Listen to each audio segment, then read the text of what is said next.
ನಮಸ್ಕಾರ. ನಾನು ಟೈಶಿ ವೆಂಕಟೇಶ್ ಮಾತಾಡ್ತಾ ಇದ್ದೀನಿ. ಕನ್ನಡ ಚಿತ್ರರಂಗದ ಒಂದು 3.5 ದಶಕದ ಅನುಭವ ಇಟ್ಕೊಂಡು ಚಿತ್ರರಂಗಕ್ಕೆ ಆಗಬೇಕಾಗಿರ್ತಕ್ಕಂಥ ಕೆಲಸ ಕಾರ್ಯಗಳ ಬಗ್ಗೆ ಹಗಲು ರಾತ್ರಿ ಶ್ರಮಿಸ್ತಾ ನನ್ನ ಎಲ್ಲ ಹಿರಿಯರು, ಸಹೋದರರು, ಕಿರಿಯರನ್ನು ಜೊತೆಗೂಡಿಸ್ಕೊಂಡು ಕನ್ನಡ ಚಿತ್ರರಂಗ ಒಂದು ಸರಿಯಾದ ಮಾರ್ಗದಲ್ಲಿ ವ್ಯವಸ್ಥಿತವಾಗಿ ಹೆಜ್ಜೆ ಹಾಕಬೇಕು. ಆ ದಾರಿಯಲ್ಲಿ ಯಾರೂ ಕೂಡ ಎಡಬಾರ್ದು.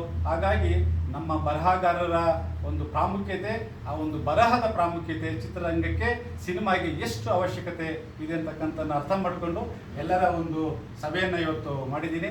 ಈ ಒಂದು ಕಾರ್ಯಕ್ರಮಕ್ಕೆ ಬಂದಿರತಕ್ಕಂಥ ಎಲ್ಲರಿಗೂ ಕೂಡ ನಾನು ತುಂಬ ಹೃದಯದ ನಮಸ್ಕಾರ ಮತ್ತು ಕೃತಜ್ಞತೆಯನ್ನು ಸಲ್ಲಿಸಿ, ಇದೇ ರೀತಿ ನಮ್ಮ ಒಂದು ಹೆಜ್ಜೆಗೆ ತಾವೆಲ್ಲರೂ ಕೂಡ ಗೆಜ್ಜೆಯಾಗಿ ನಮ್ಮ ಒಂದು ಉತ್ಸಾಹದ ಒಂದು ನಡೆಗೆ ನೀವೆಲ್ಲರೂ ಕೂಡ ಪ್ರೋತ್ಸಾಹ ಕೊಡಬೇಕು, ಸಹಕರಿಸ್ತೀನಿ ಅಂತ ಕೇಳ್ಕೊತಿದ್ದೀನಿ.